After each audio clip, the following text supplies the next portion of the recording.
Acordo de manhã para prosear no mundo do campo, as notícias escutar. Vem com a gente em toda a região com o seu programa Paracatu Rural.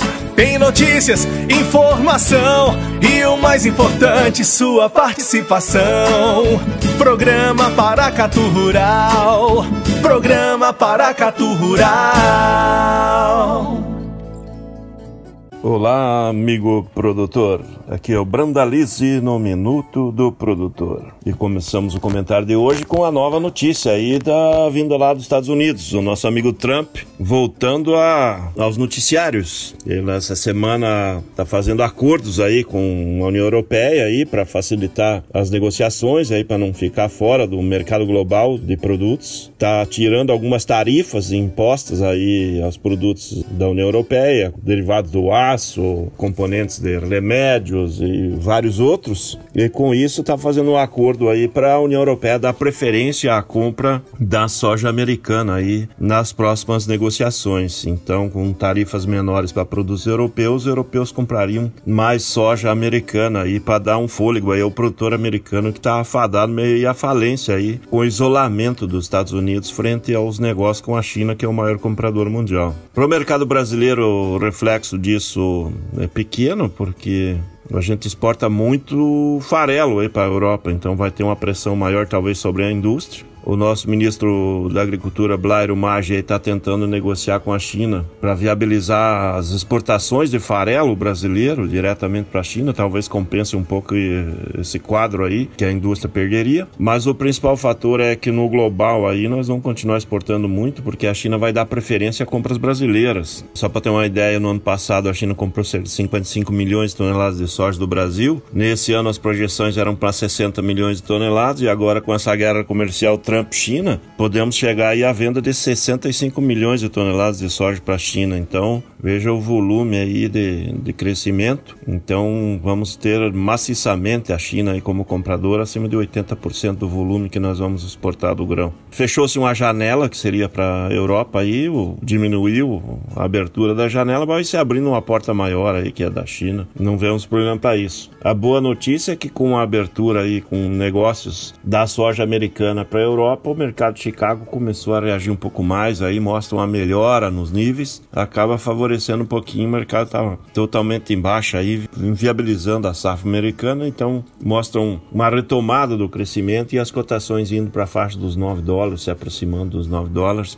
mesmo assim barato ainda para um custo que tem lá nos Estados Unidos, perto de $11 por bushel. Então um pouco melhor o mercado de Chicago. O reflexo aqui no mercado brasileiro também a gente pode esperar aí nas próximas semanas, e quanto mais subir Chicago, provavelmente nós vamos ter uma pressão cada vez menor aí para os prêmios brasileiros. Os prêmios tendem a recuar um pouco aí para compensar os avanços de Chicago. Então não vamos manter o crescimento que vier de Chicago, não vai ser o mesmo que vai ser repassado internamente, que nós vamos ter uma parte desse avanço vai ser reduzida nos valores dos prêmios brasileiros. O ritmo dos negócios no Brasil é lento aí em função do período, né? Temos pouca soja para negociar, a maior parte da soja já foi negociada, os chineses já compraram o maior volume possível que eles esperavam, então o ritmo é lento. Com relação a essa questão ainda das vendas para a Europa, os europeus já vinham comprando mais nos Estados Unidos nas últimas semanas. Principalmente a gente teve muitos negócios aí que poderiam sair do Brasil com destino à Holanda, que daí depois expõe dentro da Europa e já foram fechados nos Estados Unidos. E nesse ano a soja americana está bem mais barata que a brasileira, então o prêmio lá nos Estados Unidos está na faixa de 50 pontos acima de Chicago, e o prêmio no Brasil tem variado de 200 a 250 pontos, ou seja, a nossa soja está cerca de $1,50 a $2 aí por bushel a mais do que a americana. Então os europeus já estavam dedicando compras maiores, e agora com esse acordo aí acaba favorecendo ainda mais as compras lá, mas não acreditamos em problemas aqui para o mercado brasileiro, porque os fundamentos da soja continuam mostrando uma safra menor que a demanda mundial e não tem o que mudar, né? Então o mercado tende a seguir a linha altista aí, tanto para o mercado de Chicago como o mercado firme aqui no mercado brasileiro, no mercado paraguaio, argentino, em função de que temos uma safra aí mais apertada nesse ano e não vai mudar muito no ano que vem, né? Então o quadro continua favorável aí para a retomada do crescimento das cotações da soja. Os portos brasileiros estão na faixa de 88, 89, 90 nos posições de final de setembro, outubro. Poucos negócios, poucos vendedores em atividade nesse momento. A maior parte dos produtores que têm soja estão usando a soja como ativo financeiro aí, segurando para negociar aí mais à frente, esperando aí que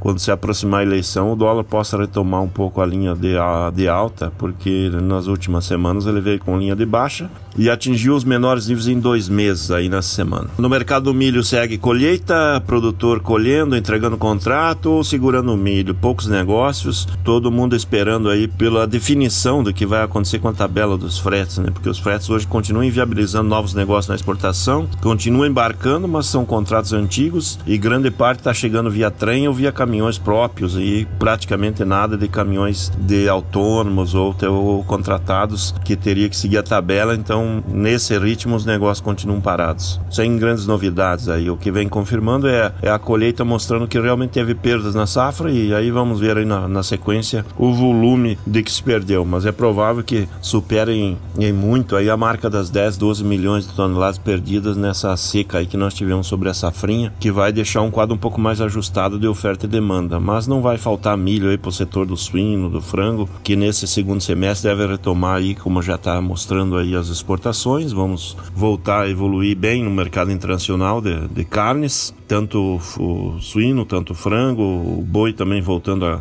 a crescer os embarques, porque continuamos aí com a carne mais barata do mundo e melhor em qualidade, então não temos como não deixar de seguir líderes aí nesse segmento da carne mundial, e com o apoio aí que vamos ter uma demanda aí um pouco melhor aí nesse segmento de ração aí nesse segundo semestre. Mesmo com quebra da safrinha não vai ter escassez de milho nesse ano, porque ainda temos um grande volume para ser comercializado, então os produtores vão ter cotações melhores que o ano passado, muito melhores, e o mercado interno vai ter milho para atender a demanda. E vamos continuar exportando aí provavelmente nesse restante de ano. No mercado do arroz segue com uma semana de calmaria, a queda do dólar começa a indicar aí que pode ter ritmo menor de negócio na exportação, porque os níveis que estavam sendo praticados aí de 240 a 250 dólares por tonelada do arroz em casca no Porto de Rio Grande refletia na faixa de 47, 48 reais aí por saca do arroz gaúcho no Porto de Rio Grande. Isso dava 42 aí na fronteira oeste, 44, 45 nas regiões mais próximas do Porto. E agora com o dólar na faixa de 3,70 aí, que é um nível mais baixo em 2 meses, o mercado já recuou e já está dando indicativo de 40 na fronteira oeste. Então, mercado de exportação um pouco mais calmo nesse momento e as indústrias mais interessadas em vender o beneficiado para o varejo aí nesse final de julho, começo de agosto, e tentando emplacar tabelas novas aí para equalizar aí com o avanço do custo de produção. Então, o mercado mais em cima do beneficiado e vai continuar, e varejo aí recebendo arroz aí para as vendas do começo de agosto, que agosto sempre é um bom mês de venda de arroz, e espera-se aí que o mercado trabalhe entre 10,89, 10 e 11 reais aí